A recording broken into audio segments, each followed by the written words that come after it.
Tonight on PM Express, local rice gluts finding solutions to a perennial problem. You have been following the news throughout the week. A bumper harvest this season with no ready market forced rice farmers to sell some of their grains at 3 bags for the price of 2. The Agric Minister has hinted that 650 metric tons of rice has since been harvested, but the figure could be higher as farmers are still harvesting. We're told that they're still on their farms and they continue to harvest. So the figure could move from 650 metric tons to more. The National Food Buffer Stock Limited is expected to remove the 60,000 maxi bags of excess rice grains left in the open at the Fumbisi Rice Valley. And this was revealed or hinted by the CEO of the Buffer Stock Company. And he has pledged that by the end of the month, the rice bags will be put on the market for sale. We're still looking forward to this. Now, the Agric Minister has also hinted that the ministry, together with the Buffer Stock Company, is building 80 warehouses to store harvested produce. This has been questioned because we're told that to actually store rice or storage for rice, you need silos and not really warehouses. So we'll be finding out why the Greek ministry would want to actually invest in warehouses instead of silos for rice farmers. And it's one of the issues we'll be interrogating. So there are so many concerns that have been raised by the farmers. The concerns are that government's response to issues of this nature are often knee-jerk. We'll also be finding out as the Deputy Minister joins us in the studio. They say the country lacks a systematic approach to agric matters. Why and how do we lack? We'll be looking out for that. Agro-processors and local millers. And this is very important because they say it is the fundamental problem we're having. That is why we're having the challenge of a local rice glut. Why? Because they say they are the ones who take over from the farmers after they have harvested the rice. They process it and then make it ready for sale and all that. But they lack funds. They say all the financial institutions have closed their doors to them. They're not giving them funds. They're not giving them assistance to be able to execute this task well. Now, former Deputy Minister for Communication, Felix Ufosukwache, just this Saturday said the local rice glut, so he has linked the two. He says the local rice glut means that there's a failure on the part of government, or the government's planting for food and jobs has failed, and that is why we're having a local rice glut. Tonight, finding solutions to a perennial problem. We'll be asking the tough questions and we'll be finding how we'll be ending this problem which has persisted for a long time. Stay with us.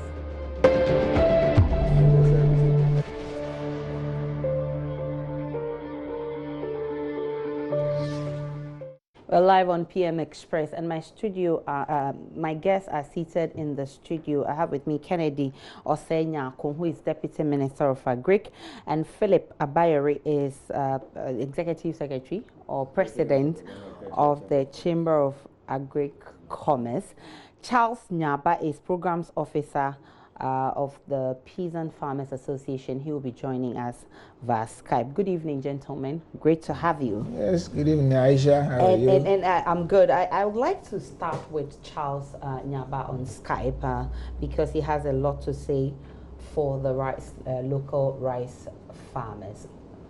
Charles, if you can hear me, we've seen videos last week, throughout the weekend, that shows how dreadful the situation is supposed to be. And over the last few days, we've heard government say that it's doing so much to address this issue. What has changed since the last time we heard from the local rice producers? Good evening, Isaac, and good evening to my brother Philip and the Honorable Minister. As we speak, the situation hasn't changed much. Our rice are still on the farm. We've been waiting patiently to the promise by the CEO of National Food Buffer Stock that they will start of taking the rice this week. We had a price negotiation today with the millers and the buyers. We agree on 1.3 Ghana cedis per kilo.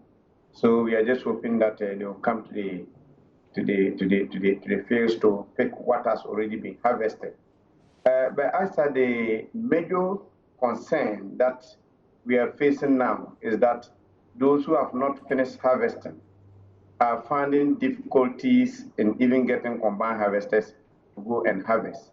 And the harmattan too is setting in. So we are apprehensive that if we are not able to get this rice harvested, and then those that we harvested to get them sold, very soon we are likely to lose all. The videos you are seeing are our farmers who are in Upper East, that's the Mbisi and Yarba valleys. Those in northern region are also starting, so the situation is going to be compounded. And very soon, those from Volta region and then Asatore will also be harvesting. So if you add all this up, if you don't speed up with the buying processes, we are likely to be in serious trouble. So the situation as we stand hasn't changed much. We know about 650 metric tons that has already been harvested, 50,000 that has already been harvested. But we also know that the farmers are still harvesting. It means that there is more that that is coming. How much or how many more bags of rice are we looking at, or how many tons are we looking at after or at the end of the harvest? And how dire is the situation if there's no intervention? Yeah, for now, we still have more than what has already been harvested on the field. To me, I haven't done that analysis yet, but I think we haven't even harvested 20%, 25% of what has been produced this year. And just like I said earlier, if we are not able to actually avert the situation, it's likely to take us a step back. Because imagine you spend over 1,500 Ghana cedis per acre for over 500 acres of farm, and then you get everything being consumed by bushfire. There are some farmers who manage to get credit from financial institutions. Majority of us couldn't get. Others also get credit from their friends and families. So if such farmers happen to lose all that because there's no market or there are no places for them to go and store this produce, what we are likely to lose lives, because people who own others, you know, farmers, we are typical traditional people. People don't want people to be pointing fingers that, oh, you went to bank and took loans, or you took money from relatives and friends you are not able to pay. So if we are not able to address the situation, people are likely to cause suicide and then other things. That will be dire if people begin to commit suicide. But I know you've been meeting some local rice farmers, and even today, for instance, you traveled and you're coming from one of those trips. Where and where have you been? Which farmers have you met, and what solutions have you proffered so far? Thank you, Aisha, and let me say a very good evening to your cherished viewers. Well, the rice issue is a national issue that we shouldn't only look at the side of government, okay? It's a problem that all of us have to solve together. If you have a situation where we have become so addicted to those, I call it, whether they are rubber or whatever it is, I don't know, those rice that we import from outside, at the expense of those we produce locally in this country. That is the situation. That is exactly what we get to. Today, I happen to be at Wita in the Volta region. Yeah. You know, Mofa has an irrigation facility there which takes care of about 1,024 farmers. And these are rice valleys or rice growing areas that they are growing huge number of tons of rice.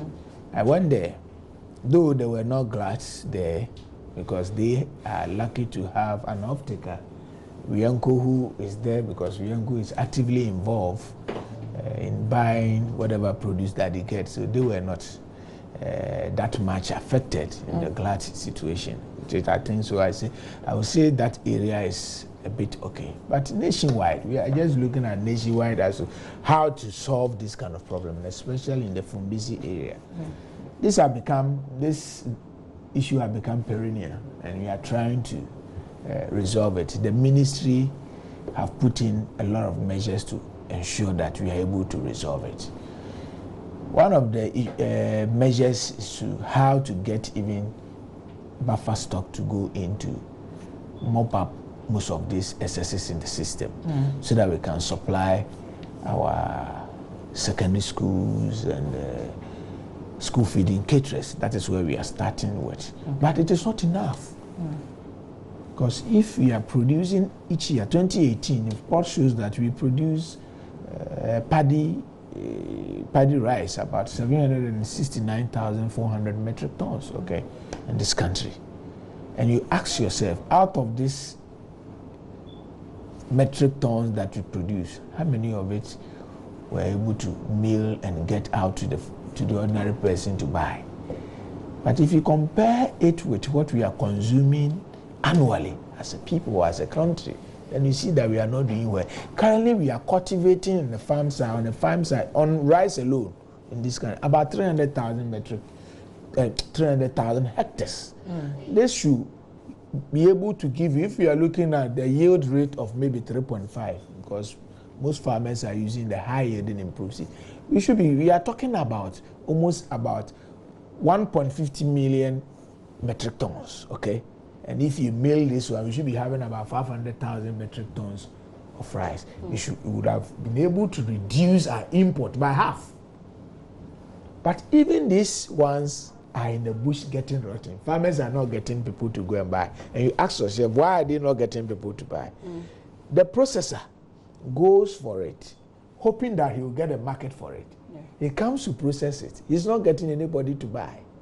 And the thing is packed there.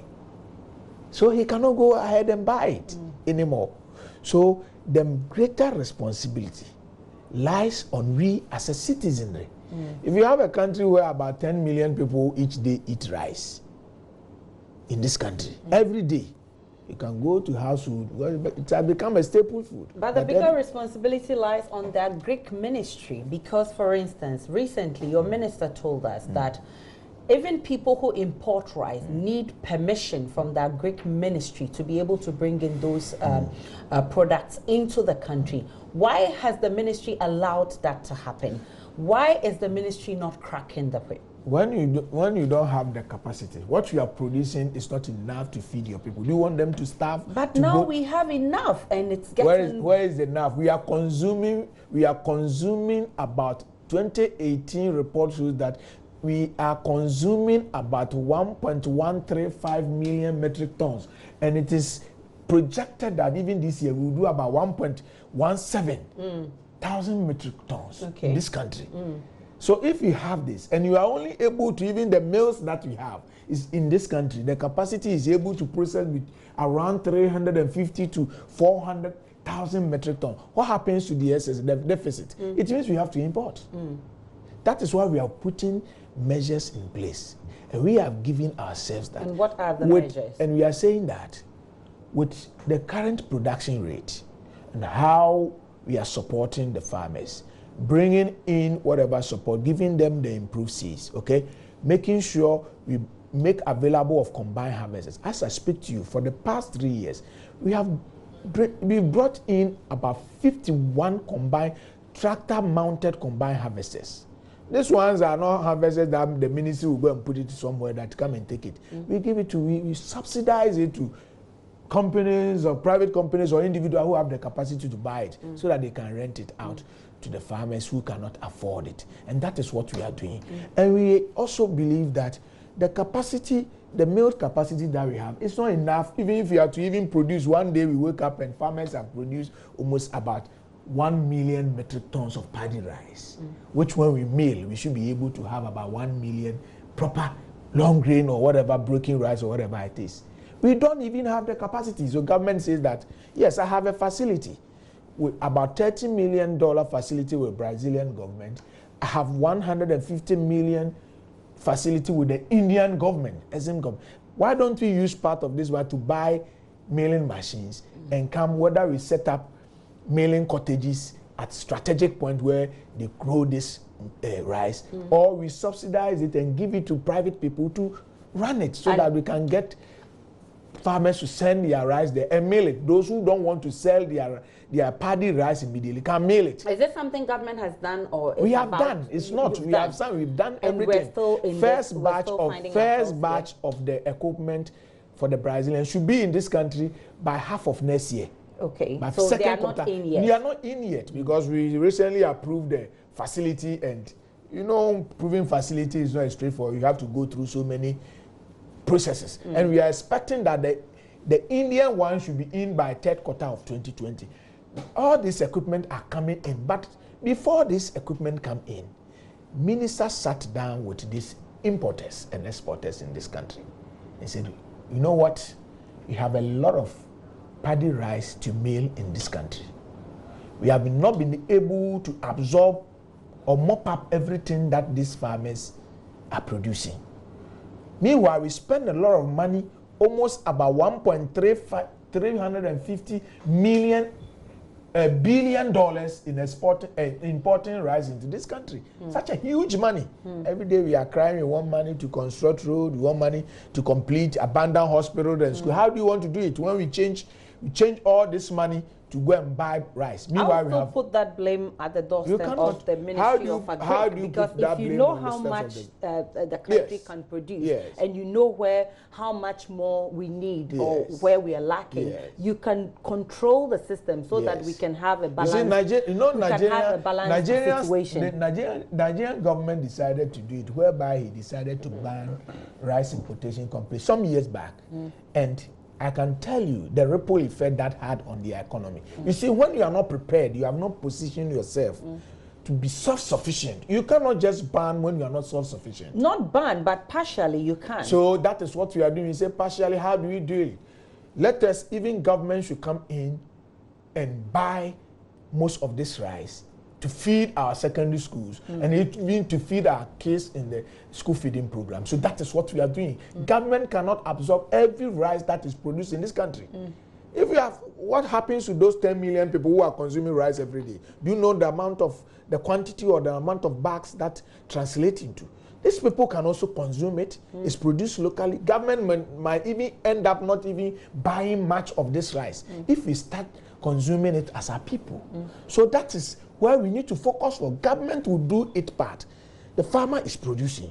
Farmer has to get proper returns for its produce, but he can only get it when there is a market for it. And that is what we are looking at, that the processors should come in. They have agreed that will come in, but they want assurance. Who will come and buy those rice? Okay. And we are happy. I'm happy to announce you that these importers have agreed that going forward, the local ones that I don't want to even call it local ones, because the moment you pronounce it local rice, people think that it is the old rice that you used to complain. They say, oh, this one contains of stones and all those things. In this country today, if you go, we have processing plants that are processing even basmati rice. These are the expensive rice that you can find it anywhere. Basmati, we process it here. In Ghana. We have Avanash, which has the biggest processing capacity in this country. Avanash has the biggest processing capacity. Avanash was expecting, he was the one that the Fumbisi people were expecting him to go and buy. He has almost about 500 metric tons capacity of machinery that produce daily. So it means he's the biggest. Okay. When you take Avanash, you talk about Wienko, you talk about Jaka, you talk about Brazil Agro. These people are there. But if the biggest processor says that he is finding problem of marketing, he's not getting people to take it, he cannot buy it. So I think it is the drive for us to start consuming what we grow in this country It is ripe now, and now, all of us have to get involved. Mr. Nyaba made the point that they've not even harvested 25% of what they have. That is the foundation. And already they are having difficulty with combined harvesters. How is government intervening in this matter? So that is why I'm saying that we've brought in almost about 50, for the past 3 years, 51 unit of these combined harvesters. We know it is not enough. We are doing more.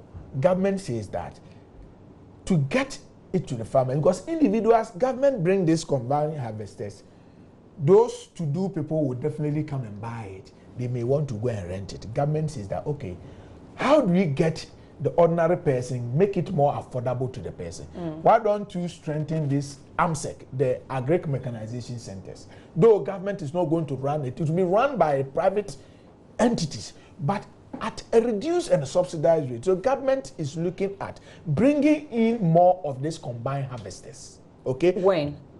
That is what I've told you, that the facility, we have a $30 million facility with the Brazilian government. Okay. And we have 150 million with Indian government, which we have concluded everything. But you knew the harvesting period. You knew the harvesting period. So probably it should have been in so by they now, are combined. When we know we have brought in 51 already. And the 51, we were expecting that it should be already, there were some already in the system. Okay? So we were thinking that those ones that we have brought already in the system should be able to cater for whatever we are growing. But now production is going on. What it means is that government has your to minister himself made the revelation that the planting for food and job and all of that we are reaping and we are harvesting a lot more than we used to do. So you should have envisaged this. So if you want me to limit myself to planting for food and job, then I can say that, then I can tell you authoritatively that what we have brought in is enough to cater for planting for food. But we are not looking at planting for, because even we are expecting under planting for food and job alone, we are expecting just about 350,000 metric tons of paddy rice. That is what we are looking at. Okay. If we are looking at that, then the combined harvests that we have should have been enough. But we are not. We have to look beyond. Okay.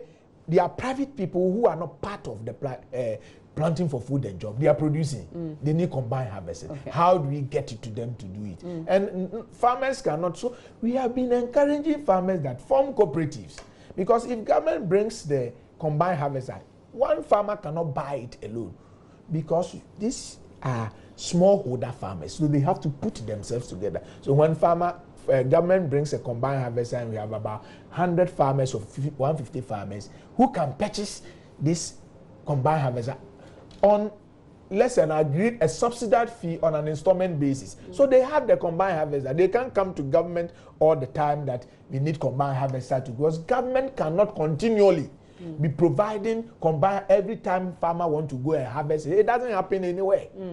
But it doesn't happen. But government is doing it bit of it. You are subsidizing. Yes, we are subsidizing to make sure that it gets to the farmer, so that farmers can have access to it. It is not enough. And I will admit it that what we have in the system is not enough. That is why government is deliberately, it says that this facility that we've gotten with the Indian government, we should make a chunk of it, because we have, we have something before, and what it is before us, that we are looking at a bumper harvest in the rice industry. So why don't we increase the number of combined harvesters and threshers and millers in this country, so that whatever we produce, we are able to mill it. So when are we expecting them to arrive? The first batch should be in this country by second half of next year. Second half of next year. So that will not resolve the current challenge. The current challenge, what I'm saying is that the capacity that we have here, we can process it now.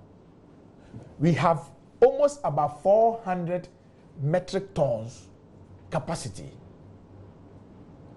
400,000 metric ton capacity that we can process rice in this country. Okay. But the problem is the miller cannot go and buy it, because he's not getting a market for the rice that he's milling. Okay. How does he go to the farmer to buy? Let me bring in Philip here. The problem of the miller, it looks to me that it's actually fundamental, or is a major cause of what we are seeing? Because after the farmer harvests, it is now left for the miller or the agro processor to take it over from the farmer and find the markets, correct? So the agro processor is complaining that they're having issues with funds, and then there's no market. How rife is this problem? You see, rice itself is an industry by itself, from production to processing and all, promotion and marketing. The issue is not that we don't have quality rice. We have one of the best rice. As we said, we have basmati, we have the long grain rice, we have everything that you want. But the rice locally produced is not being promoted very well. Okay. You see the kind of the sacks that the miller who bought the rice has put the rice in. They are plain sacks. We don't have rice called Nyamiba rice promoted like Rice Master. You need, we have a current consumer that dictates the pattern of what they want to consume. So that if you don't market your produce and give it a kind of push, you may have it, nobody will want to see a plain bag of rice and you tell me that it's long grain rice and it's in your meal. There's no label in it, there's no FDA stamping. You get the point. So the entrepreneurs who are into this industry locally need to be able to push our rice to be able to compete with what is coming. Because you see, our main aim is to reduce the imports. But we need to put we have the quality, but our packaging is one, and then also the kind of promotional drive that we have to put into that. That is only the issue that we are having. Okay. Two, we have issues, as you have said, you need to harvest this rice. They're anticipating that they were supposed to, what they're planting for food, they expect to have 300,000 metric tons. But rice is such that you can expect 300,000 tons and you can get 1 million tons. Yes. I'm a rice farmer myself. I used to do 3,000, 4,000 tons, one farmer. Okay. So these farmers in Fumbisi will be surprised that they anticipated that he's doing his 10 acres. He thought he would get about 100 back, now he's getting 300. Okay. When the season becomes good, you get so much. But I will say that government should pat itself from the back. And the ministry should say this is an achievement. We should not break the backs of the farmers. We should all look at ways. Are you getting the point? It can't be a burden for all government, because if you budget the whole country's money, you can put it in this rice, $1.something billion, you can't. So we need to find a mechanism that will allow this industry to be very vibrant. Who are the aggregators? Sometime we had a meeting today concerning this rice as a chamber, and we're looking at what are the practical methods that we can approach government and introduce for us to be able to assist. And we came clearly to realize that it is going to be very difficult to get an importer to tell him that he should come, though it is a good thing for us to do. We need to get them to be patriotic first, that look, this is Ghana, we have a country to protect, so we should be able to invest, if 20 or 30% of what we are using to import, to assist, because you are paying duties and other charges. The local rice you will not pay. You don't pay any duty. We need to be able to have a common arrangement so that you can invest in this and then have some particular concessions to help us. Because look, if the 1.4 billion quantity of rice that we are bringing, we are getting it locally, check your duty, you won't pay those duties. No. Those taxes are exempted. You still sell at the same prices and you make more money. But it's only the kind of mechanisms that we need to put in place and the kind of enormous agreements that has to be put in place. But I call this an achievement for Ghana, because we are going back to the old days where we had capacity to produce 90% of our rice. So nobody should run away from it. And it shouldn't be politicized. Okay. Because these are our farmers who have toiled to be able to reach this far. The Minister of Food and Agriculture too should be very happy. Okay. You get the point. Do you agree that if there's no intervention, and like Charles Nyaba has... I am coming to that. Okay. You see, this is not a burden. You get the point. We should rather find solutions to make it a very, a profitable thing. Yeah. Farmers have harvested and we have a bumper harvest, not a drought, not floods, and we have these grains. So we need to find a way. Now, bumper stock is going to go. Are you getting the point? We still need to make more arrangements to get people who will be aggregators, buy this rice. The rice from Vietnam, I've been to Vietnam, I've been to Cambodia, I've been to Thailand, because we need to know how is it done. We have people who are investing in only buying paddy. Okay. They do that. It's a kind of system so that the farmer can go back Then we have millers who decide what varieties they want. Are you getting the point? And they come to pick. If it's short grain, they will go and pick short grain from their grade. Sometimes the millers don't even buy the rice. They are not the owners. They are owners of the mills that do the processing only. And then there are other buyers who buy only the mill rice. Okay. So it is not one person who buy the paddy and turn it to become mill rice and then promote it and sell. No. There are other people who are into, they are rice magnets. As I speak to you, we have vessels across all the country, I mean all around the world, who are loaded with rice. You call them, they will come and berth at your shore. It's a very big trade across the world. These are also people, merchants. They deal in rice. They invest in rice. Some invest in sugarcane. And they put in huge amount of rice, money into it. We need to get to this point where we have some people, I mean some private entities coming into our system. How do we get into it? We when have some of them here. The agro producers are complaining of funds. How do we get there? Let me tell you, we have some of them here. We may not want to mention it, but there are some of these importers who are here who are doing some things in some other countries. Okay. I visited Nigeria. I met one of the importers in Ghana, very big importer, who is producing rice. Do you know why they prefer doing it over there than doing it in their home country? They brought in their own tractors. They are supporting, they have a mill. Are you getting the point? And they are giving fertilizers, and this rice is being promoted because they were bringing the rice. Nigeria said, no, you can't bring. So they supported production. You get the point. I will also say that there's a need for us to also shake ourselves small.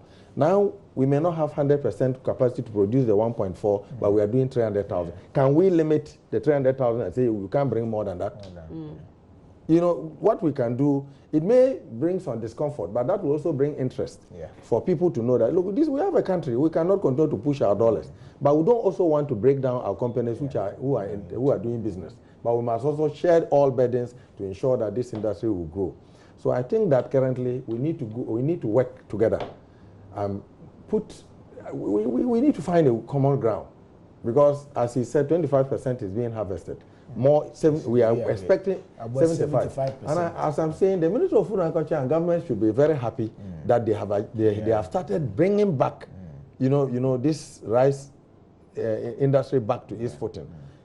By all means, there will be challenges. We were not really prepared because we didn't anticipate that we will do 1 million tons out of 300 tons. This is coming. It's a blessing, but we need to look at it in a very dispassionate way. And I think that discussion has started.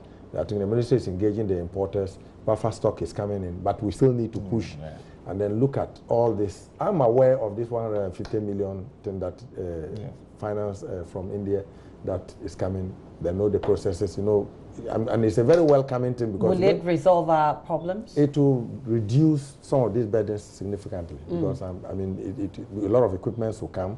I mean, both for production and then processing and etc. And warehousing too need to be looked at. We shouldn't be thinking of only government warehouses, but I think that we as entrepreneurs, we choose sometime. Last week I was in a program there. We choose sometime to go and invest because we want to harvest more money. But this agriculture, if currently people have money, I say they should buy paddy. We are looking at the meeting we had. But we look at people, has hinted not only government of building 80,000 warehouses. But what we really need for rice, I'm told, I'm not a rice farmer, it's actually silos. No, not only silos. Oh, not silos. You also have warehouses because it's not only silos that you can use for rice. You can keep rice as long as it is. But what I'm saying is that, you see, we're looking for a mechanism where people who have money and you want to invest to make more money, you put it into rice. So in the next, we haven't that discussion. We have to meet the ministry to look at it so that if you have some money lying loose somewhere, you can invest it. And we want to give you the analysis, and I can give you the analysis now. When you buy the rice that he's talking at 130 cedis, when you mill 84 kilogram, he's even talking about 100 kilos. By a mill at 84 kilogram, you are going to get 66%. That means you are going to get 66 kilos. 66 kilos. That means that if you put 50 kilos of that rice into the market already, you have about 280 cedis. Okay. That's 50 kilos. You are still left with about how much? 16 kilos. So totally, One bag that you are buying from the farmer, look at what the farmer is taking, 130. You can turn around, though you'll be paying some taxes, you have transportation and promotion. You can comfortably make yourself about almost 150 Ghana cedis profit. But we are looking at how do we make this mechanism to get people who have money to invest into it. So we have made, by the next week, we are presenting a paper to the ministry to look at it, and then look at which institution in Ghana will assist us to get people who have money, put it there. You get the point, so that they will go and mop up this rice. I mean, to make sure that people do not lose their money, because it is a big industry for you to make money. When the rice now is milled, you can go and then get, you'll be paid. Because government itself cannot get the 1 point something to go and buy that. Let me bring in Charles. Charles, if you're still on Skype, we heard the Deputy Minister of Agric, and he says that he admits there's a challenge, but he says it's a collective responsibility, not only for government to deal with. First, I want to find out how competitive are our local farmers when it comes to comparing them to the Vietnam producers, the Thailands, the Americas. How, in terms of packaging, in terms of quality, and how can government meet the local rice farmer halfway? I think I listened. I agree with him on some of the points, but I disagree with him for towing the line of always trying to blame the farmer for performing his role. You know, the rice is a chain, it's a value chain. From production, you go to harvesting, you go to transportation, you go to storage, and then processing. And then the farmer focused on producing. We produce because we had a promise from the government as part of the Planting for Food and Jobs, and then also as part of special presidential initiative on rice. I personally had engagement with them, and then they encouraged all of us to produce. So that is what we do. But for the minister to state that they brought in 53 combined harvesters, I think that is not accurate, because we had interaction with the private people who brought in combined harvesters. Most of them have to struggle to go and get bank loans of interest of over 32% before they were able to bring in those combined harvesters. We made several attempts to see whether we can get combined harvesters from the ministries. There were no combined harvesters among the machineries that were available at the agriculture engineering. There were tractors and other machinery, but combined harvesters that were subsidized were not part. So I think that point is not completely accurate, that they subsidized 51 combined harvesters, even though they are not enough, but I can't confirm that. That is one. This rice production that we produce has got nothing to do with cooperatives. The rice is there, we are in groups, individuals also produce. So for him to say they are encouraging farmers to be in cooperatives, the problem has got nothing to do with cooperatives. The combined harvesters in the country are not enough. Those are the private men bought, and if there are some that government subsidized, which I cannot confirm, are not still enough in the field to harvest the rice that is there. We are not saying that the combines are there and we don't have money to pay for them to be harvested. They are not there. That is the point. Now, the minister also indicated that they are engaging Brazilian and then Indian government to bring in mechanization facilities. The solution is with us. Avinas have capacity, and he admitted, have capacity to produce 500 a day. And the paddy is there, but they are not processing, they are not processing because they are not getting the market. So it's not like we don't have the millers who have the capacity to process. Last year, when Avinas were getting market and they were processing, this problem never came. So it's not like we don't have the big millers who can do it. The problem has to do with the marketing. So what the role government need to play, which we are hoping for, is that, look, you can encourage institutional consumption. It's Christmas, it's getting to Christmas. There are public institutions who are buying rice for their staff. Government can give a directive that you are using taxpayers' money to motivate your staff, buy locally produced rice. We are also encouraging banks and other institutions to buy locally produced rice at this point for their staff. If you do that, then I'll also encourage our processing companies like Avinas to also improve on their adverts, because we don't advertise the local rice. So people who had bad experience with local rice some years back conclude that local rice is full of stones. I'm telling you, if you took Avena's Royal Farmers rice this year, you will not be able to tell the difference between what we have here and those that we are importing. So I think the local farmers, we are doing well. We have improved on the quality. The packaging from the Avena side is also good. So except that we already made our mind, or we have some perception about the local rice, so we are not consuming. So we need to improve on that. Now, the other area that I would now push it back to government is that even though, I mean, the minister mentioned that he gave permits for importation. Now, we have a situation where we have so much rice in the system. We are not calling for a complete ban, but we can introduce quota system, reduce the quantity that is imported. As we speak today, we know they are still importing rice. So if you speak and then we don't actually take action, this problem will continue. And just like I said earlier on, we are ready to produce, and I'm very sure that we'll be able to produce to meet domestic consumption. But from what we are going through, if we don't find solution to it, this year it's not only farmers, those existing farmers who produce. There are private people, there are graduates, and there are even foreigners who came in to produce. So if things doesn't go well for us this year, I don't think next year we'll be able to reach where we are today. So for us, we are keeping our fingers crossed to see whatever support will come. It doesn't necessarily have to be only government. Private people can come on board. Now, for the private people, I sometimes want to sympathize with them. Most of the private people who want to come in, to get loans at a subsidized rate to actually come to establish their milling factories and other things, it's very difficult. Speak to most of the people who are struggling to bring in combines, and they go to all the banks, they're not getting loans. We ourselves, we tried as part of this government money that is kept in the Asian Bank for people to, we tried all, we couldn't access it. When you go there, action of landed property as collateral.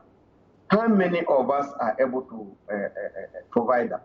So those are the problems. So for us, we are not putting all the blame on government, but we think that government have a major role to play if we have to make progress with our rice industry in going forward. Honorable. Yes, Aisha, let me quickly address. First, I want you, yes, to address some issue that Charles can't confirm combined harvest. You see, he might not be able to confirm because maybe he is not a beneficiary of this 51 combined harvesters. Who are the beneficiaries? Well, they are private people that come. When the equipment comes, it's there at the engineering. Those who are interested have the money that they can buy, we sell it to them. And I'm saying that even I know one, I'm not going to mention one company, private company that procured 10 of these combined harvesters from us. 10 units, one company.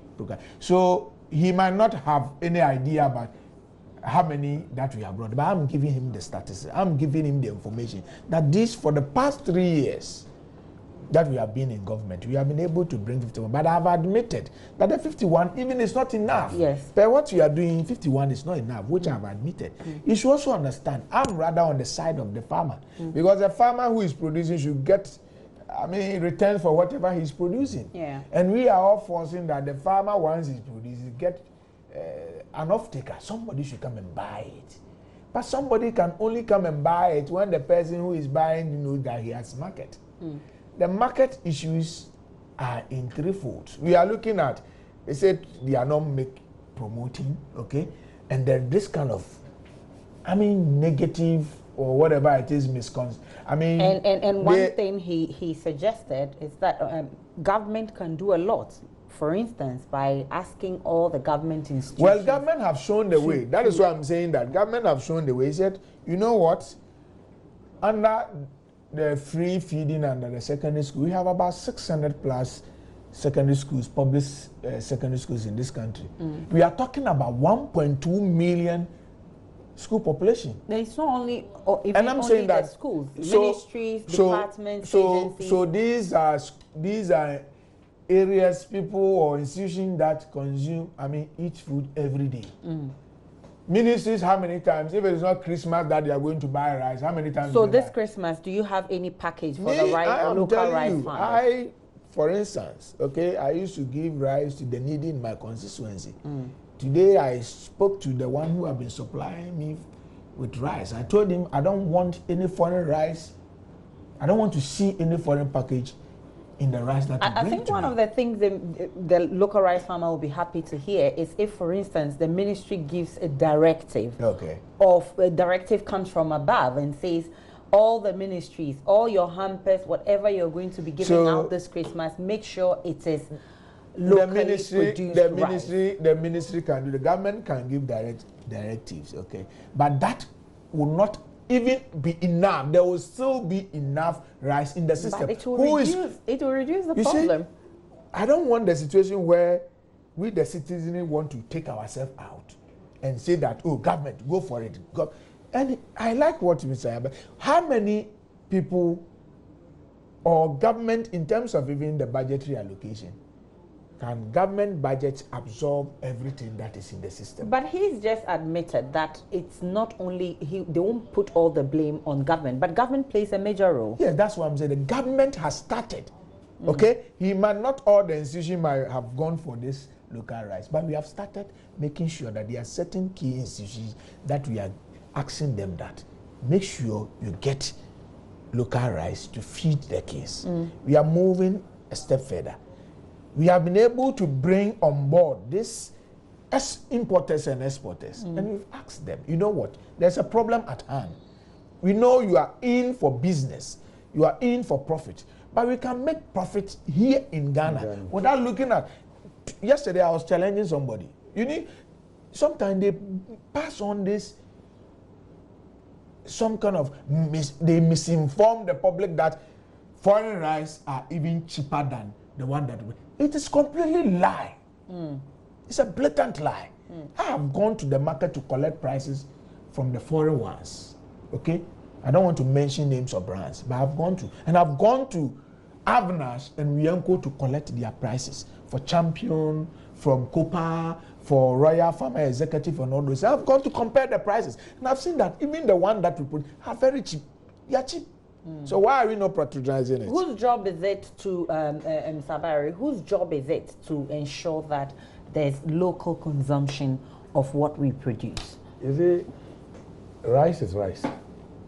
But as I've told you, it's the weak marketing promotion that the local rice is not getting, a vibrant promotion. You imagine if we are able, because it costs money to promote, so if perhaps looking at it, that, they don't have that capacity to be able to put the rice, to promote the rice as the imported rice. Today's market is a consumer's market, and the consumer decides to buy what he thinks is good for him, either in the eye, by the package, or what they say about the product. We have to do it through the media. So we need support from the media to be able to put in this rice. We need to have a serious engagement with you to to promote the rice. We are trying to get the millers. The millers too should try and emboss their names. Because I've gone to so many places and I see that the bag is just very plain. I think and it's not the best. You need to package and put your, mami ekua rice. We need to know your address. We need to know where the rice, because people want to eat something and they want to know where it's from. They want to be sure that if they have a problem, they can trace back. So we need to have that. I think this will be a medium for everybody who is doing rice business. At least put. Another thing is the packaging. You see them packaging this rice in 50 kilos and 25 kilos. People want to have 1 kilo. And it costs so much to package. The truth of the matter is that that packaging thing it costs. So that may also be the reason. Yes. So we financial. So we need to, as you have said, those into this industry should get some medium to long-term loans. That can be an encouragement. However, we can do that so that they can have packaging material. They can invest. Well, if you don't invest into your product to market it, you cannot just prepare rice today and say, I'll package it and market it. People must trust you. You must have a track record. And it takes time to be able to build that resilience. So it's something that must be, I mean, we need to look at it holistically. But I think that we always have to cry back to government because they are supporting us to produce. They give us the fertilizer, the subsidies are coming. It's an encouraging sign. But I think Ghana, we are getting to a point that we now can really understand that we have the competitive and comparative advantage. We have the capacity to grow rice to feed ourselves. Government should take it up in one way and the other to still continue with the support, especially with this equipment that is coming, to ensure that they look at some of these shortfalls, increase the mills, the distoners. Let's look at community. You see, this issue is coming because of some systemic failure 30, 40 years ago. We used to have rice mills. Every village has a rice mill, you know, but this is no more there. Briefly, Honorable, where are we with the banning of the imported rice? Where are we now? Well, we have, I mean, tentatively, we have given ourselves, I mean, it was a 5-year program that when we started, you know, the Planting for Food and Job is 5-year program. Yeah. So we have given ourselves up to 2022. That by that time, we should be self-sufficient when it comes to rice production. But where have we started anything? We can't wait till 2020 to well, start so anything. you see, I mean, that is why you see, you cannot just one day wake up and say that I have banned it. Okay. So you need to get people to understand. We need to drive the local consumption. So where are we now? So we are now on the drive for consumption of the local rice. Okay. You've not even met the importers we yet? have met them. Tomorrow we are going to meet for the second to conclude with the arrangement as to how much quantity they are taking. We are going to give them details of capacity of every mill and where they can source it. Tomorrow is the meeting that we are going. We are sure that at the end of the meeting we are going to reach at a very positive decision that is going to help this country. Our aim, the government want to ensure that we should be able to produce enough rice and consume it so that money that we send to abroad to import almost about $1.350 billion stays in this country to support the farmer. I'm grateful that you joined us. Kennedy Osenyako is Deputy Agric Minister. Philip Abayori is President of the Chamber of Agric Commerce, and Charles Nyaba joined us on Skype. He's a Programs Officer of the Peasant Farmers Association. Gentlemen, I'm grateful for your time. My name is Aisha Ibrahim. Enjoy the rest of our programs.